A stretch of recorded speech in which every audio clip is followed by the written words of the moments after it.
This is StoryBeat with Steve Cuden, a podcast for the creative mind.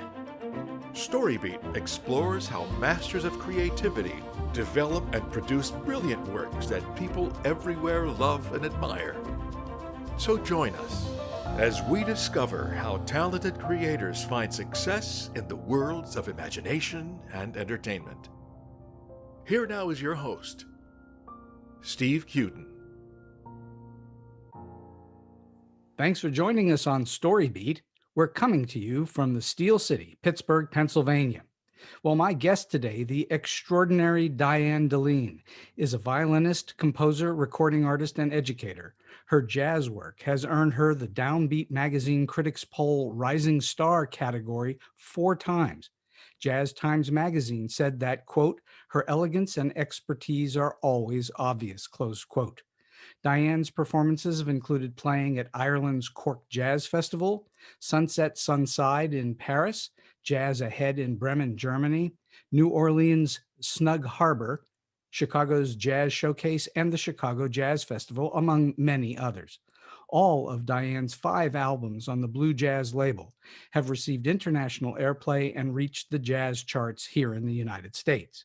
Diane has toured with her own groups and has also been a section player for a wide variety of artists, including the Manhattan Transfer, Ray Charles, Brian Wilson, Garth Brooks, Smokey Robinson, Gladys Knight, and many others. She's also been an adjunct professor at Columbia College since 2004, where she has taught jazz, classical, folk, and pop strings, as well as string improvisation, jazz combo, and chamber music. Please be sure to stick around at the end of the show for a special treat. We'll have a chance to hear Diane's composition, Winter Horizon, from her CD Origins. For all of those reasons and many more, I'm delighted to welcome one of the very best jazz violinists of our day, Diane Delin, to StoryBeat. Diane, welcome to the show. Thank you, Steve. It's a Nice great pleasure to have you here. So tell us a bit about your history. Let's go back in time. Where did your love of music begin? Was it when you were a little girl? Yeah, I think it was always around us. I came from a very creative family, and they encouraged us to be creative as opposed to watch TV and Mm-hmm. be. So my mother's statement was always, "Are you being constructive or creative?" What are you doing? Are you being constructive or creative? And those two things were, you know, the Was was same. was the notion of play involved in that constructive and creative thing? Oh, absolutely. Yeah. So playing was So a big if part of it. I think that's a huge part of what kids need is some kind of play to let the outlet for creativity happen. Absolutely, it's self-exploration, it's self-actualization. You kids start knowing who they are at that point. Hmm. And when did you think to yourself, I really like that stringed thing over there called a violin? When did that happen? Well, that was actually kind of imposed on me, honestly. But I had a wonderful grandmother who I was so close to who loved violin, and she wasn't able to play to take lessons because they were poor. She had to go to work when she was 14. Hmm. I think she took 1 year of lessons. And then, and my parents, we had a musical family, and my parents, I remember them sitting me down one day and saying, you know, there's more room in an orchestra for violins than there are for other instruments, so you should Right. do violin. I'm thinking, okay, this is already being chiseled out. I wanted to play flute so I could walk around in the park and play, you know, it was the 70s, what can I say? But um, so my grandmother really wanted me to play. So the influence on both sides was decided for me, and it actually worked out fine because I found that I did have resonance with it. So you wound up being a violinist because there was more space in an orchestra. Right, which I do occasionally, but I'm not an orchestra player, so there's the Hmm. other. Yeah. So who were your earliest influences then with your instrument, with the violin? Um, in my genre or in general? Oh, both. Let's hear what your major influences are. Um, I don't think I listened to a lot of music unless I was studying, like violin players, unless I was studying the piece. So I go back to the days of David Oistrakh and Itzhak Perlman, and the some of those greats back when I was studying. And then with jazz, actually, the thing that turned me on to jazz was, Bill Evans and the cool period of Miles Davis.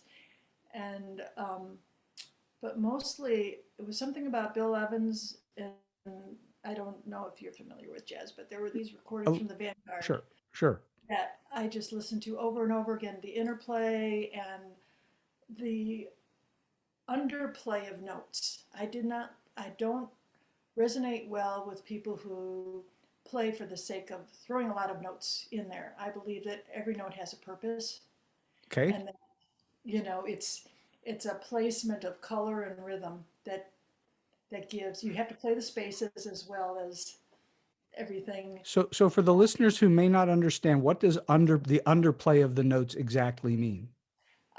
What I mean is that a lot of people um, look at jazz as a workout. The battle of the bands. I don't know if you've ever heard that, I have. but but people are like, okay, how heavy, how much pounding can I do on this and get all this stuff out and all this high energy stuff.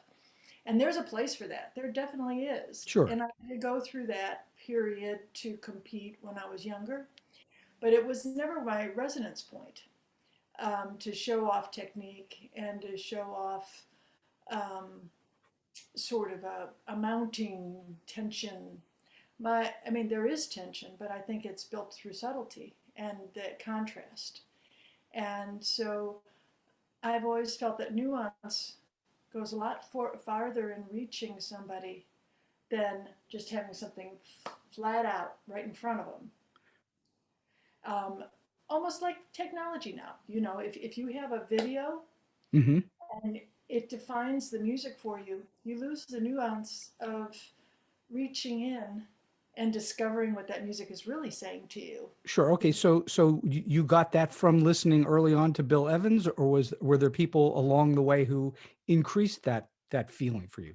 I think I chose to listen to people who did that, but I also listened to acoustic music, acoustic folk. It didn't matter to me the genre as long as the musicality was there in a way that I could resonate with. You were also listening to classical at the same time, I assume. Classical, yes. And I was playing classical. I played classical. I graduated from Northwestern with a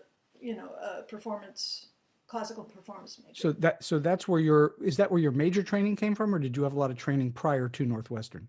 Well, I started playing violin when I was 9, so I had training all the way along. And yes, I was always, by the time I was in high school, I was taking 2 lessons a week with my teacher. Wow. And there was a lot of, because it actually came easily for me. And so I think he said, let's see what we can do with this. The problem was that I have a capacity to memorize things very easily. Right. It's not a problem, but my regular memory is not good, but my musical memory is a different part of the brain, and that works great. Great. And so by the time I was, ready to graduate college, I thought, well, I've played all this music. Hmm. And am I going to just have to keep playing this music over and over and over again? Were you bored by it? I think I was reaching for something new. I wasn't bored. It was nice. It was stimulating to play in big groups. It was wonderful, but I was reaching for something new. When you started playing at 9 and all the way through your training, including Northwestern, did you always feel like you were in love with playing, or were there ever times where you had to struggle to get past, I don't know if I want to do this again? Because I know a lot of young people struggle with that. They don't know whether they want to do this for the rest of their life. Well, that's another, yes, absolutely. It is hard. And again, for me, my parents said, you're so good at violin, you need to go to a conservatory. I thought maybe I wanted to be a writer. But a writer of prose and fiction and that kind of stuff? Yeah. And because I had so much invested in the violin, they said, give this a shot, And because I was quite advanced for my age, so they really thought that I should follow through. I don't know because I never made the choice myself, you know. Well, I, and ultimately you did become a writer, but you were a writer of music, not of that's words. right, yeah. So I mean somewhere in you, you knew you wanted to create, not just interpret. Right. I think the whole thing is about that. Yeah, the process of self-expression. Did you feel early on that it was a calling for you to play that violin, or was it that it just kept being imposed upon you by people around you? I had satisfaction in that I did well with it. And you enjoyed playing, though there were times where it sounds like there were times where you were questioning this, that, and the other thing, and it wasn't a sure thing for you when you were, say, 12 or 13. Oh, no, it was. I mean, when you're 12, it's okay because it's another thing that you do that's, Hmm. although I was made fun of in the school I went to for carrying an instrument. That What? was back, oh, Why yeah, were they making fun of you? Because you were, was it too nerdy or something? I think so. I think so. In the junior high level where I was, it was considered nerdy to play instruments. But um, I think that that was okay because I got enough reinforcement from the lessons and from my success at home doing it that I didn't mind it.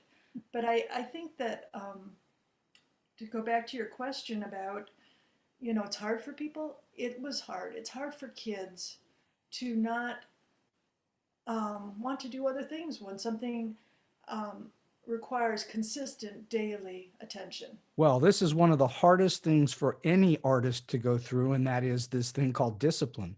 you Right. you have to just do the work because it can't be given to you no matter what your natural gifts are. The professional part of it requires discipline and practice and so on. We're going to talk more about practice here shortly. I'm curious, at what point did you know early on that you were really good? Even I know people were telling you this, but did you know it? When did you know you were really good at it? That's a question of self-esteem, actually. Well, sure it is. Yeah. So, did I could see that things came easily for me. Did I think I was really good at it? Not until I became an adult and I mean, classically, when I became an adult and I listened back to my senior recitals and that sort of stuff, I was like, wow, you know, Then you knew. then I knew. But I don't, and after I had, it's kind of interesting. I think that perspective is a great gift giver because while Yeah. you're in it, you're always one of the issues about being an artist is yours, or at least a musician, is you're critiquing and you're always, is this right? Is this good? Is this what I want? Is this, and all that questioning sometimes can get in the way of actually just letting go and playing. You work at it and work at it and work at it, and then you just let it fly. Yeah, that's the idea. It's a left brain, right brain partnership, and it's a certain point you have to let go of Well, you know, when you're first developing your craft, your art, yeah. it's very easy if you have the talents early on, maybe not the total package yet, but you have the talents for it. It's pretty easy as a young person to dismiss those talents and think, it's nothing. I just do this. And then, so it makes it even harder. You really have to dig down deep and be disciplined about it. Yes, I because that's a huge thing in my thinking because I've been teaching screenwriting for 10 years, and it's about discipline. It's about doing the work. it is about it. Yeah, and if it comes easy, you don't need that discipline younger. So, okay, today you've been at it for a while now. Aside from performing and teaching and so on, is there anything that you do every day or many days a week to further your abilities? What do you do? How do you work it? Um, I have to reach back before the time of COVID because life has Well, that's for sure. shifted for all of us here. Um, And I should say for the listeners, we are having this chat in, the show will be released a little later, but we're having this chat in January of 2021, and we're still in the middle of COVID. So, yeah, yeah. So it's been I have we have homeschooling, remote learning going on at home and stuff like that. So it's my time is a little different, but um, I think that on a daily basis, for me, the things that help are just to have fun with the instrument. and Um, what does that mean? How do you have fun with the instrument? What do you do? I whatever mood I'm in. Sometimes it'll mean just sitting down with a um, in any genre. Not, well, actually, not rock and roll for me personally, but although I've done that, but lately it's more it can be acoustic based music, folk derived or singer songwriter derived, and just playing on my instrument and exploring my instrument in different ways with voice leading and that sort of thing. Or it can mean sitting down and playing Bach, the original improviser. Or it can mean um, working through, well, often I sit at the piano, and that's where I compose. So that to me, Well, that's interesting. You compose at the piano, not on the violin. yes, And why is that? Why do you do that? Because the piano has more of the full orchestra in it? correct, yeah. So I can have all the harmonic choices, and then I can distill um, what I want from that. Yeah.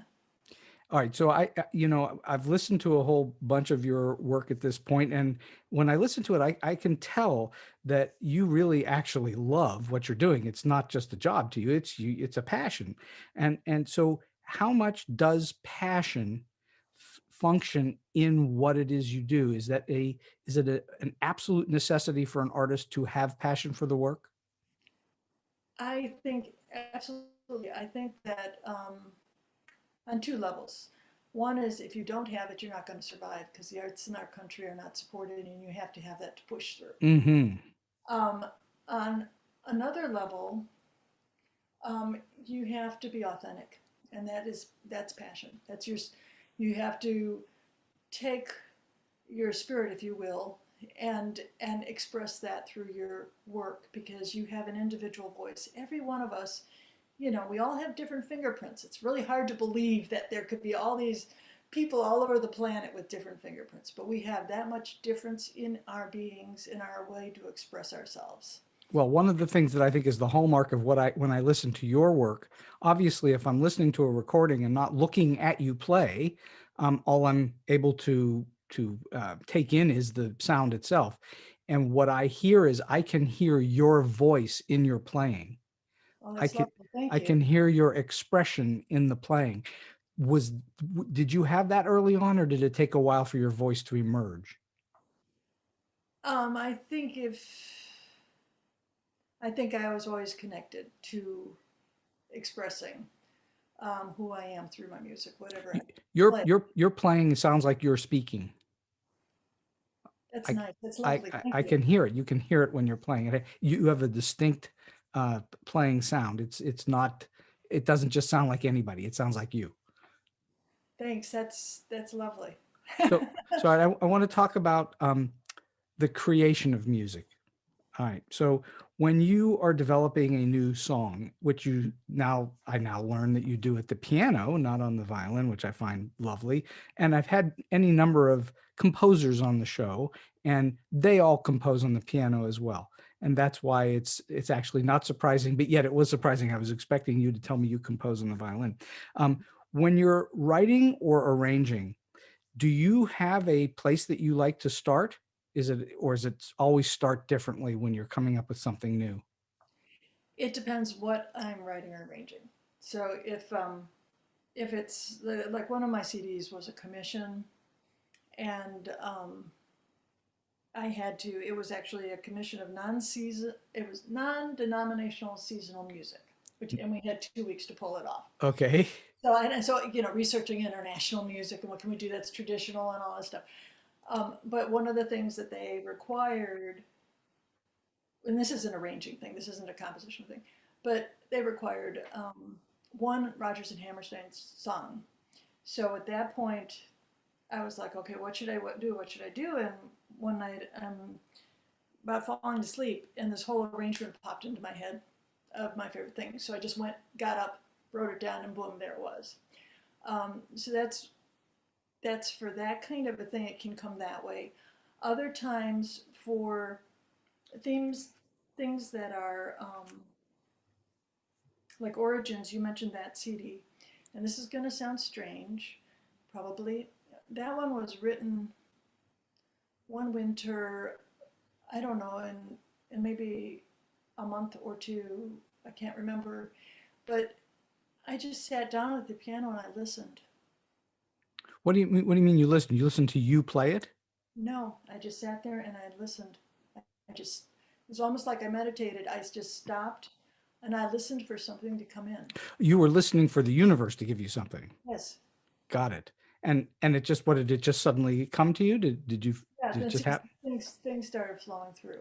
I've had an enormous number of creative people tell me that creativity flows through them. They don't create anything; it comes through them.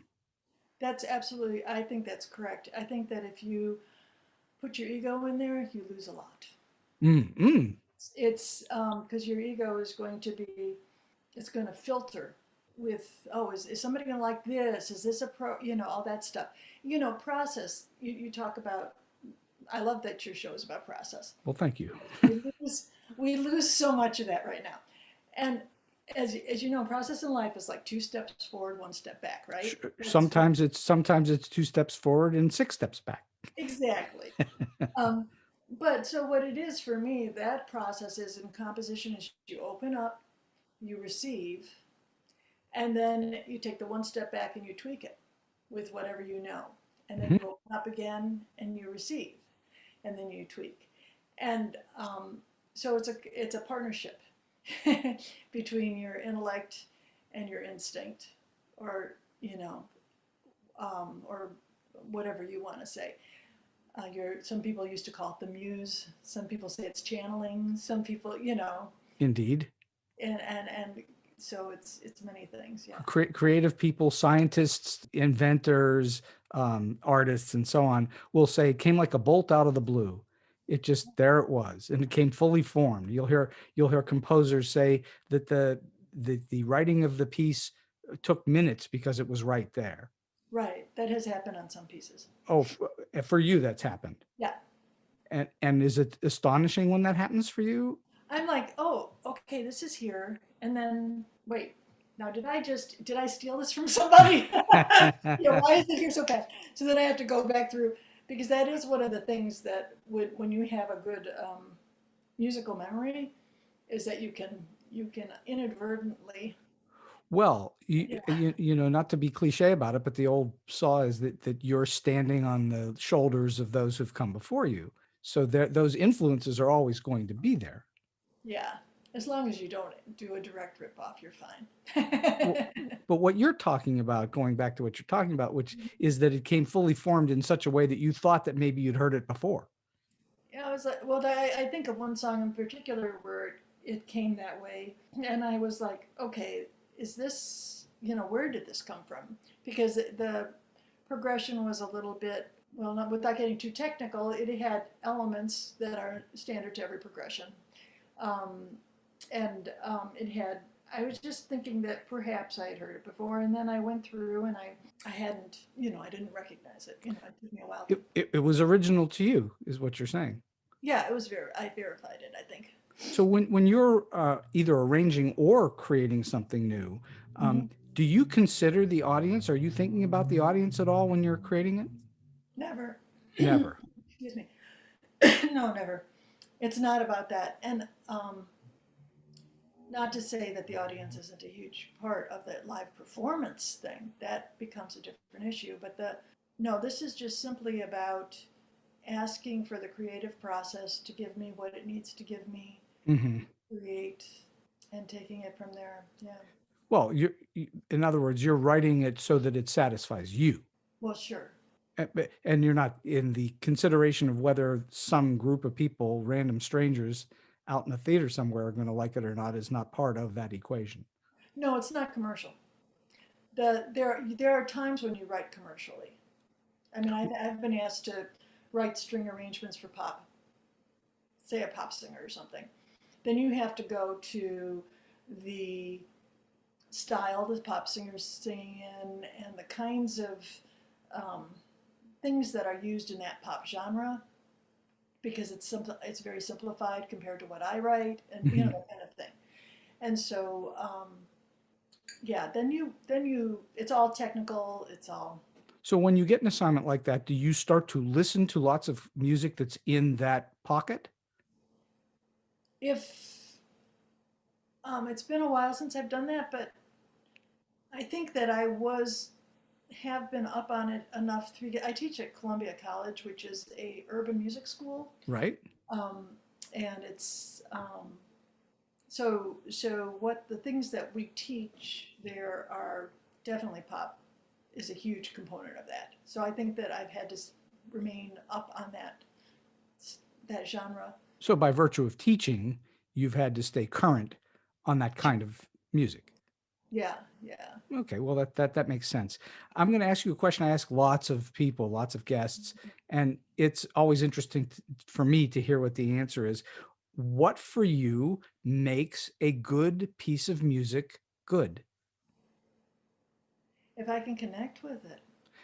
Okay, and what does that mean? When just you can feel it? Is it a feeling? Um, oh, sure. It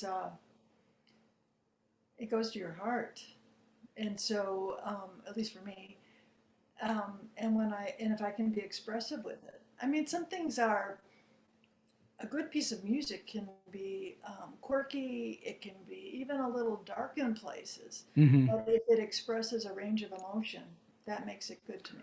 Well, I think you've just hit on the key, which I think is everything, is that music, more than pretty much any other art form, although I suppose you could go to some of the visual arts, music is emotional mainly. It's not really academic or intellectual. At some point, somebody has to think about it academically or intellectually, but the creation of it, the playing of it, the acceptance of it by an audience is an emotional experience. That's right. Yeah, and you want to have, I mean, that's what makes an audience want to be there, is that they're participating some way. And so you have to reach them. And so where are you going to reach them? Is it just something flat? Or are you going to interact emotionally? Yeah. All right. So when you're teaching young folks, because you've been doing that for a while too, what would you say are the most common mistakes that you bump up against in terms of up and coming students? Common mistakes. The things that people might think to themselves, I'm doing it the right way, but it's not the way to do it. I think the mistakes are as varied as the people are, as the students are. Well, that's a great answer. Um, because they're trying to, I think maybe if I look at the biggest one, is they're trying to emulate so much that they don't realize that their voice is as important as anything else that they hear. And so while they have to learn the craft of analysis and harmony and all these things that they're going to apply to what they do, they need to express it the way they express it, not by emulating or copying somebody else. I have what I see a lot with the violin community is that people want to sound like other violinists that came before. Stefan Grappelli or Ponte in the 60s, Hmm. who sounded like Coltrane, or they have somebody they identify with, and and they um, I think that I really would encourage, and I do this with my students, that everybody's got a new voice. They've got, like again, like I said, everybody's so very different. They have something else to offer, and we restrict ourselves by not trusting that inner voice. You still have to be educated about how you write a piece of music so that it makes sense harmonically, so that it's not disjointed or whatever, so that you can then apply those techniques to reaching people in a place that people can resonate with. Would you say that sometimes you run into students who just are all they're concerned about are technical proficiency, but not the expansion of themselves into the playing? Correct. Yeah, absolutely. Because they're still, I mean, I love working with college students because um, their evolution, you see so much in 4 years. It's just amazing, when you have Oh, the same student over before, how much they oh, grow into themselves, right? absolutely correct. Yeah. And so like I can have the same student for 4 years, and I start we start in one place together.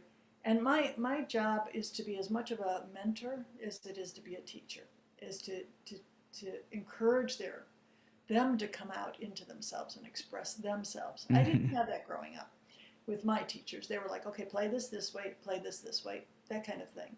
I always lead with questions. Now, what do you think about this? How would you do this? And then I give them my take on it as well. Hmm. But it's a discussion and it's a processing, so that person always has to engage themselves. Did you start out teaching that way, or did you develop that over time? No, I always do that. Always did that. Is there anything that you didn't do in the beginning of your teaching that you now do? Has it evolved in some way? I might be a little less strict. I understand that entirely. Do you? Well, because I think, not to go off track here a little bit, but Yeah. I think when you're first teaching, if you've never taught before, there's a little bit of insecurity about whether you can teach or not, whether you can communicate the ideas. And at that point, it's a little easier to say, do it this way and be very strict about it. And I think over time, as you teach, you realize, no, you can let those strings go and let them play, let them figure it out. And then we can talk about how to shape that. Yeah, yeah. I think that's probably very true. I mean, I am a consensus builder, but I think that at first I didn't. I think I thought I had to follow. Also, teaching at a college or in something that has a structure, you think you have to follow the administrative or the sort of guidelines of keeping somebody in line so that they go from this to this to this to this in their evolution.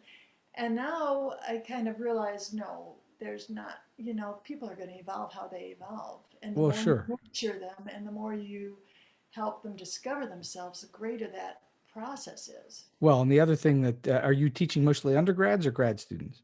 Under.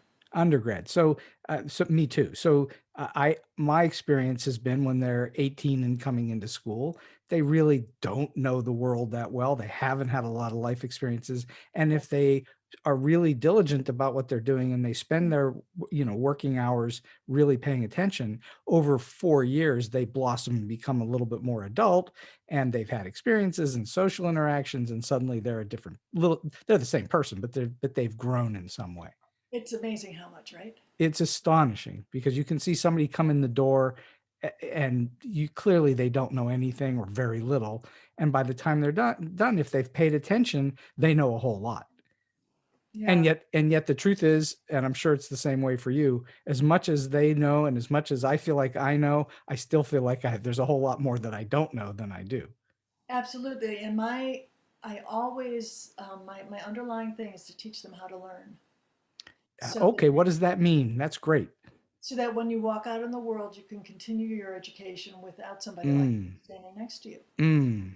So that's, I have students that still keep in touch with me and say, I was thinking about you because I was just applying what we did over here. And I have one student that he just, lights me up because he writes to me on Facebook all the time saying, I just applied this and this, and I'm so glad that you gave this to me, and I wish I had done that earlier. But I have it, and it's just, that's rewarding. Okay, so I'm curious if I probably can guess the answer to this already, but you believe that there's an advantage for a musician, a composer, someone in the musical arts, going and getting an advanced education. There are advantages to that. Yes? Yes, there are. I mean, Chick Corea didn't, and look what happened. Well, that's what I'm saying. You don't. It's not a requirement of the universe that you go out and have a college education or even great training. If you're naturally gifted, you go off and play. Well, yeah, but he also got training by playing with masters. That's another thing. Stevie Wonder hadn't gone to college when he wrote My Cherie Amour. He was what, 9 or 10 years old or whatever it was. Right. Yeah, and Mozart, Mozart was composing at what age? 3 or 4 or something like that. yeah. Well, you do have prodigies, and you do have exactly.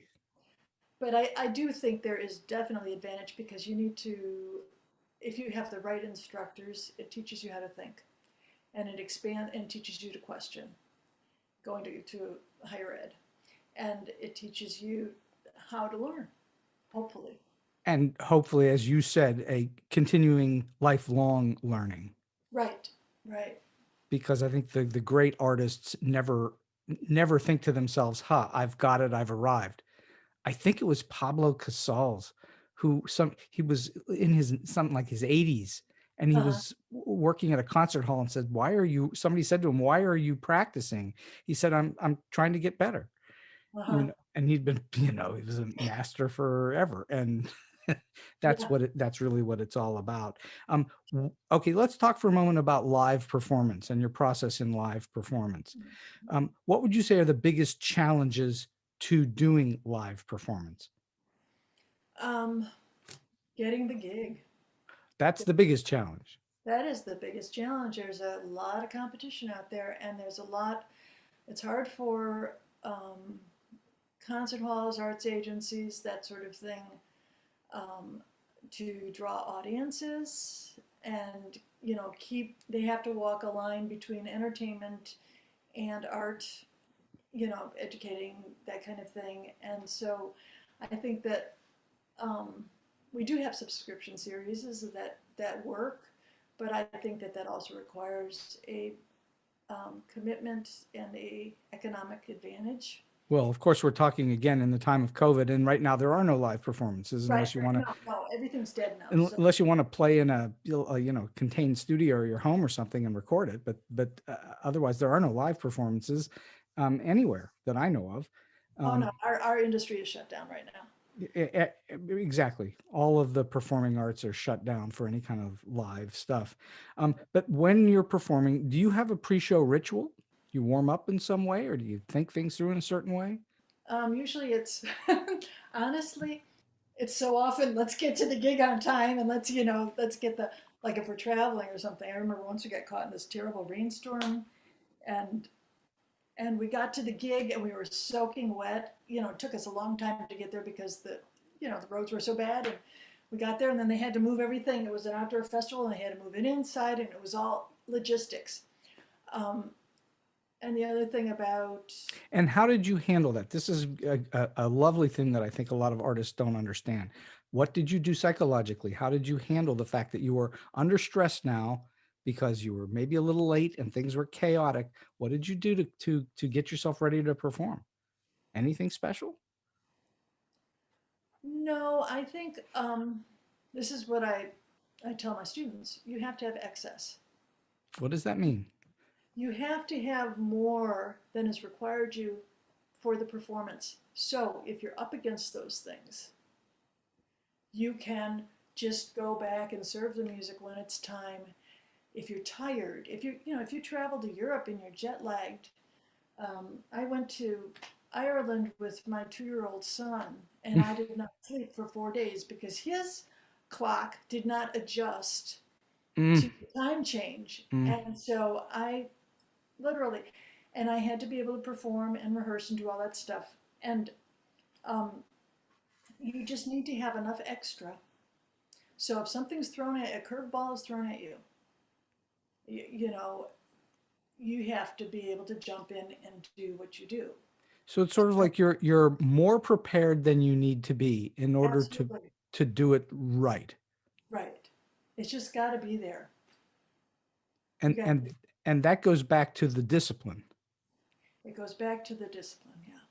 And so when you're preparing for a job to go to a gig, um, you are over preparing everything then.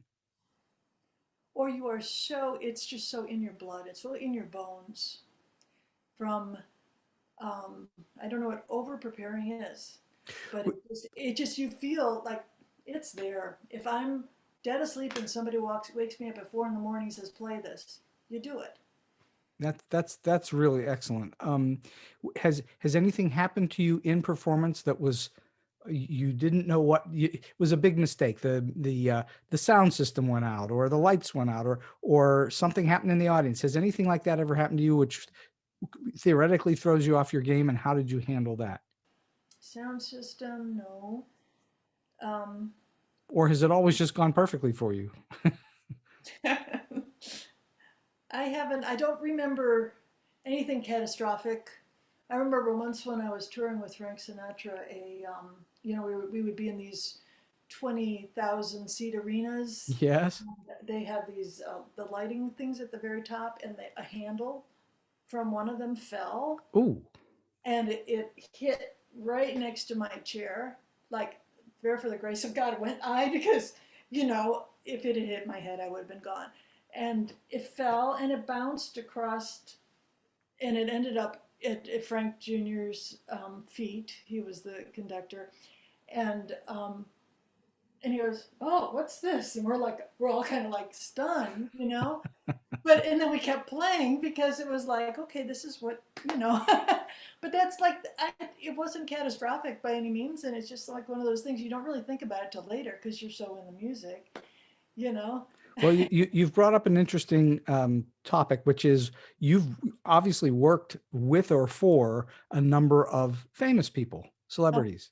And do you find that you approach those gigs differently than when you're doing your own, or is it all the same to you? Um, it's different because they take care of you. They take. We were never so well taken care of as when we toured with the Sinatra Orchestra. But Did you know him? Was he nice to you? he did not interact with us. He was a bit aloof for the orchestra. Yeah, he took his own limo into the green room backstage, and that sort of thing. Frank Jr. was Oh, Junior was nice to you. Well, he was your conductor. I would think he would need to. Well, you can have people with attitudes. Uh, We talked it, about the it, classical musicians about conductors. Not to diss them all, but there are some that have. yeah, in the arts, you can find some attitudes. Yeah. That is for sure. All right. So do you do anything now differently than when you first started out, when you were first performing? Was there anything that you did then that you over time have learned, no, I'm not going to do that way. I'm going to do it this way? I used to really rev myself up on caffeine and, get my energy up, and now I meditate. From caffeine to meditation. And how has that impacted your playing? I think it's a personality change more than anything over the years. It's like the older you get, the more you just want to kind of settle in and be grounded, as opposed to be zipping all over the place. Well, has it changed your playing in some way? Has it made you play in a mellower way, or is it taken you from you felt like you were really pressing at times when now you don't, that kind of thing? I think that my approach to playing has changed. I think that this is going to sound, it might sound weird, but I think, jazz has been a male dominated form for a very long time. Of course. And it's been sort of testosterone based. Except for the singers. There's right. Lots of really good female jazz singers, for sure.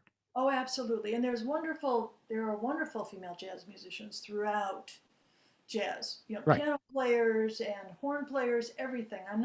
But it still has been dominated by the male composers, the male driven kinds of things, which is just simply what it was, and it's shifting, but it's still, and I think there was this degree of urgency for me to compete in a male way, to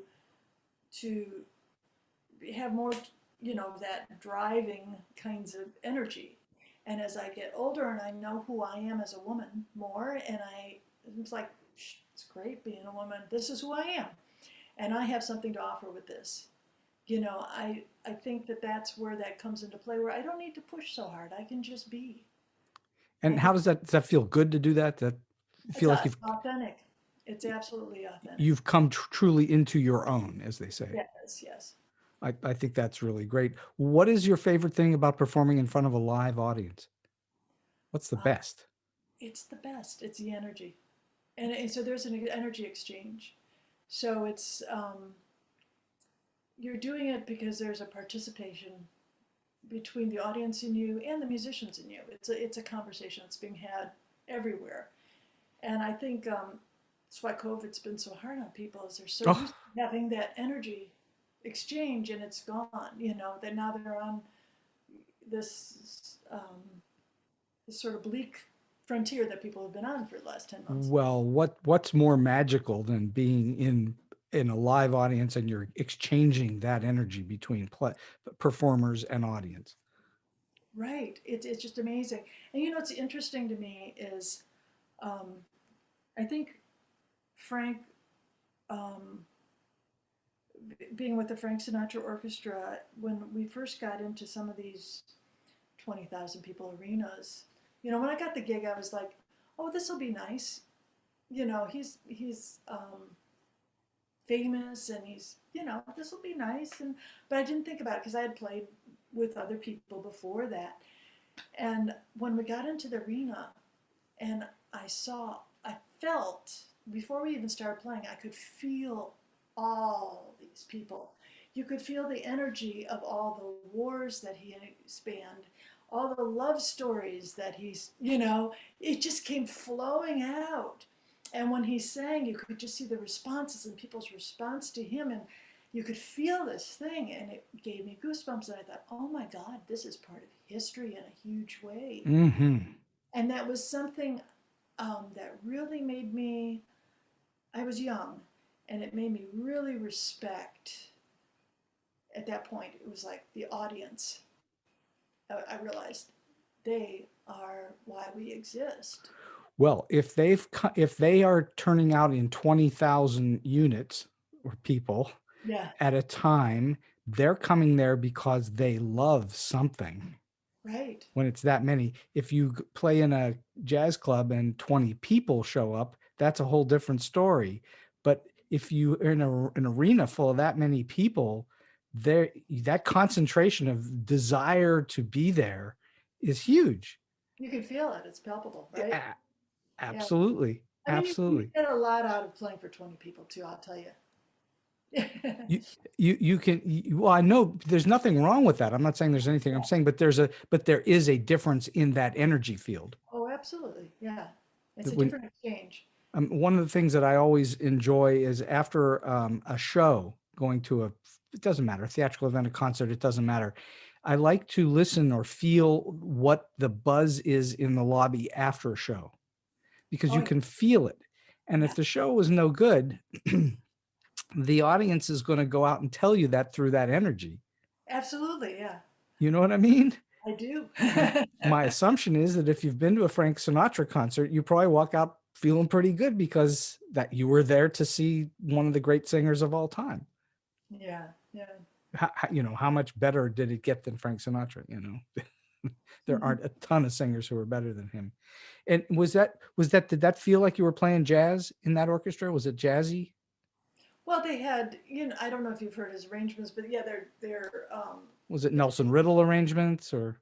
yeah, and some Quincy Jones and Costa arrangements, and it's big band with strings. So yeah, the interesting thing for me about that, and I don't know if this is getting too technical, but they, because it was big band with strings, and I was somebody who already played jazz, you had a rhythm section that would be in the pocket and just really locking down with the rhythm, and then the strings would come in, and they always felt late to me.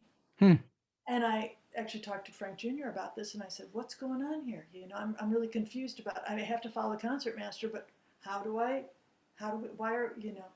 And he says, "Well, you know, when I conduct, I bring them in smoothly because of the bow."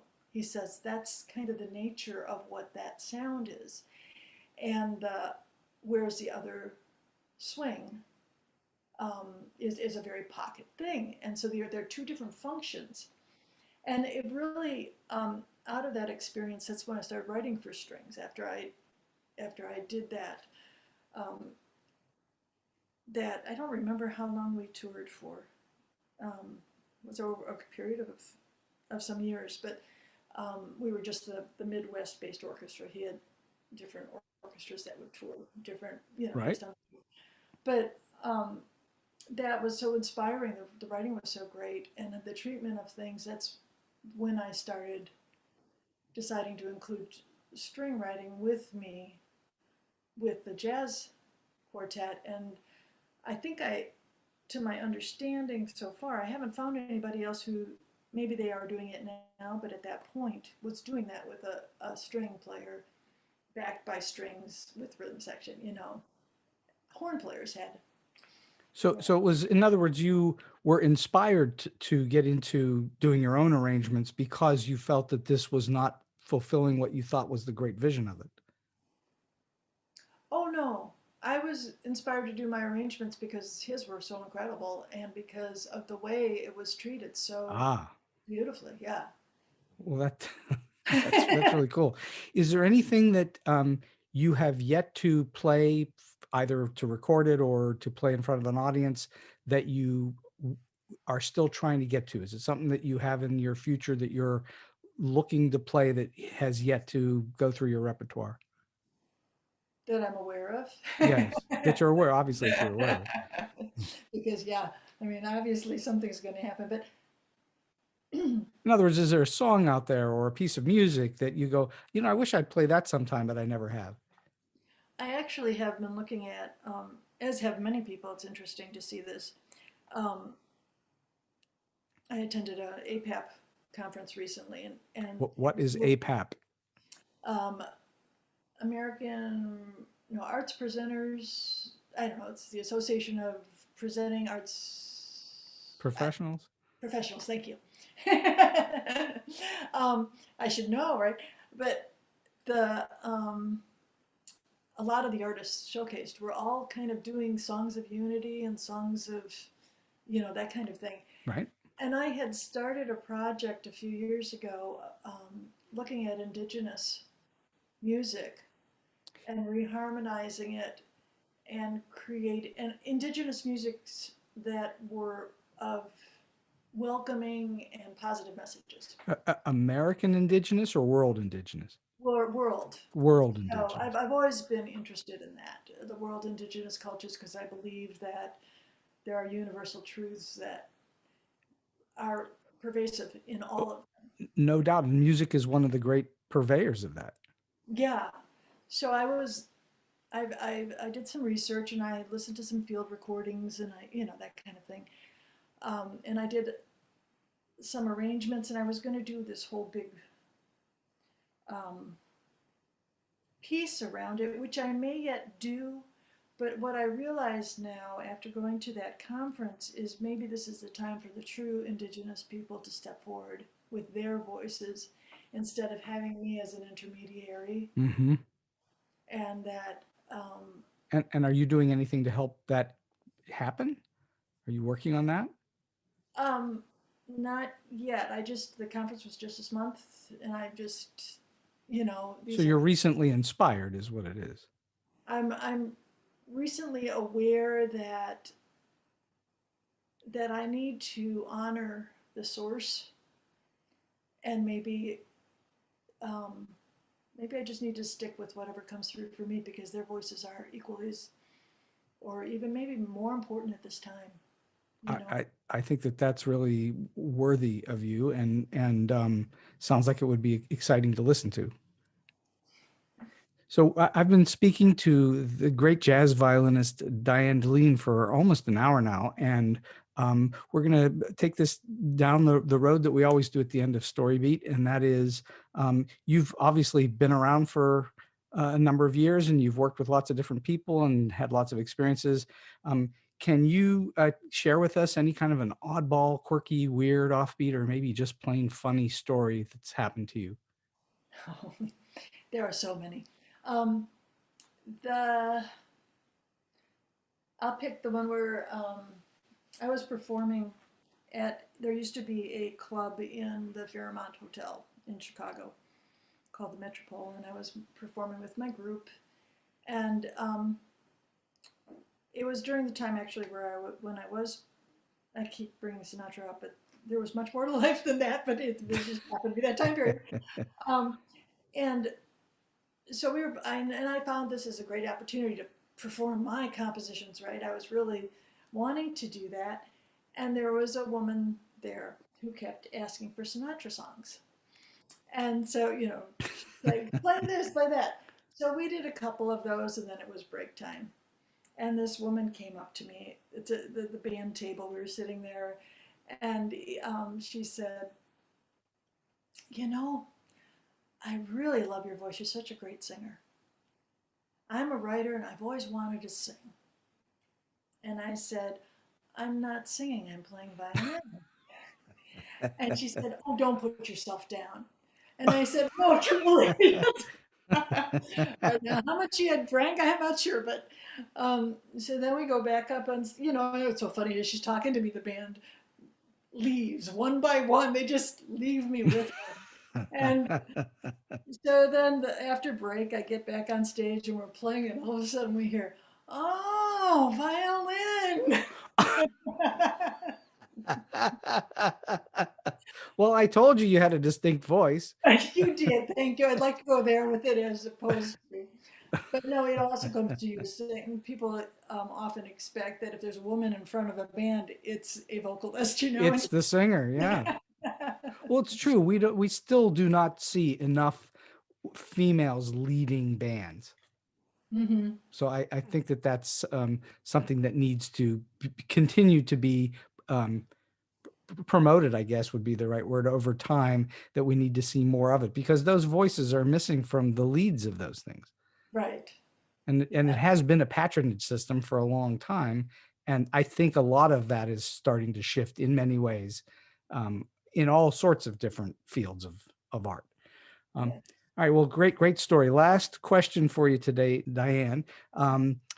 What's the best piece of advice or a tip that you can lend to those who are starting out in the business, or they're, maybe they've been in a little bit, but they're trying to get to that next level? Not that we haven't already heard a bunch of great pieces of advice from you, but this is something that would be solid for us to share with our listeners. I would say, well, be authentic. Um, again, realize the value of your voice, and don't believe your press. Don't believe your press. Yes, good or bad. But there is no such thing as bad publicity. That's what they say. But I know a lot of people that get a good review and their heads swell up. And it's one person's opinion and it stops you. Well, it's back to doing the work. Right. Keep Right. your nose to the grindstone. Yeah, and also just don't, I think my first article, I was performing at, I don't know, the Chicago Jazz Festival or something like that, and somebody called me a master of improvisation, and I was in my late 20s, and I said, I am not a master of improvisation. I know this. There are, I'm just growing, I'm just starting, and, but I see it's easy for people to say, hey, this is, this is who I am. I'm Mm-hmm. they need it to met. And the other thing I would say is to serve your art, not your ego. Make it about the music, not yourself. When you get up on stage, that makes it more. It's easier. If your ego's involved, well, then you can get. That's when you can get nervous. But if you're there to serve the music, it's not about you. Serve the music. That's really excellent. And I would also say, when you do that, then you have to market with detachment, because it's a different animal. Because that's all about, here you're the product, right? Even though the music is the product, our marketing system makes you the product. Mm-hmm. You have to be sure that you detach with that. It can be, because again, you can start getting too big an ego with your marketing, or you can sort of freak out. Oh my God, they're putting me out. Just it's what it is. It's its own American, or maybe more than that, animal. And lastly, I would say that right now there's this trend where people are putting out a lot of videos because of the pandemic, but also in general. Right. That there is this idea that the roughness of it is authenticity, which is kind of a nice idea, but whatever you post will remain there. So what you have to be sure of is that the music is good and the visual is second to that. Mm-hmm. Whereas I see a lot of like past students, they're all made up and their visual is perfect and they're not there yet. And they're saying, I'm not sure when it's a good time to post this, so I'm going to go ahead and post this. And it's like, if you're not sure, don't do it. Mm-hmm. Because when it's resonating with you as a full experience, then you're ready. Well, that's really outstanding advice because unfortunately, it's going to be around forever. It is. You think you've erased it off the internet, but it's out there somewhere. It is. It's a dangerous world. It's a dangerous world for my teenage son. I mean, I'm thinking the kids that are young are going to have a whole new frontier that you and I. Oh, for sure. Yeah, it's going to be an entirely different world when we come out of the pandemic than when we went into it. And as technology continues to increase in different ways, it's going to continue to shift the environment that people go into in the arts totally. Yeah. And we have to make sure that with the technology, we don't become a society of sound baits and immediate gratification, and that we remember that the participation in each other in the arts, that's what builds compassion, Mm-hmm. and it rids us of divisiveness. We need to feel that connection. And as much as technology is able to push us away from each other with those things, it can also bring us together. So it's our choice in how we're going to manage it. Very, very true. Well, Diane Delin, this has just been a terrific hour on StoryBeat. So much interesting information that you've given us on playing and process, and also your own personal story, which is really kind of great too. And I just want to thank you greatly for coming on the show today and sharing some time with us.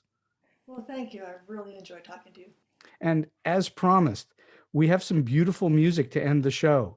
So won't you please sit back and enjoy Diane Delin's exquisite composition, Winter Horizon, from her CD, Origins.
And so we've come to the end of today's Story Beat. If you like this episode, won't you please take a moment to give us a comment, rating, or review on whatever app or platform you're listening to?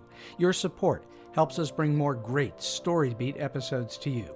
Story Beat is available on all major podcast apps and platforms, including Apple Podcasts, YouTube, Spotify, iHeartRadio, Stitcher, TuneIn, and many others. Until next time, I'm Steve Cuden, and may all your stories be unforgettable.